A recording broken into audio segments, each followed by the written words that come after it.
Huszárosan vágatom a hajamat, Nyíradonyban nyergelik a lovamat.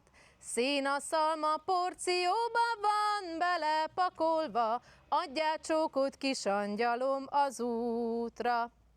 Csókot adni a huszárnak nem lehet, mert a huszár nem igaz szívből szeret. Ha a huszár igaz szívből szeretne, maga mellé a nyeregbe ültetne.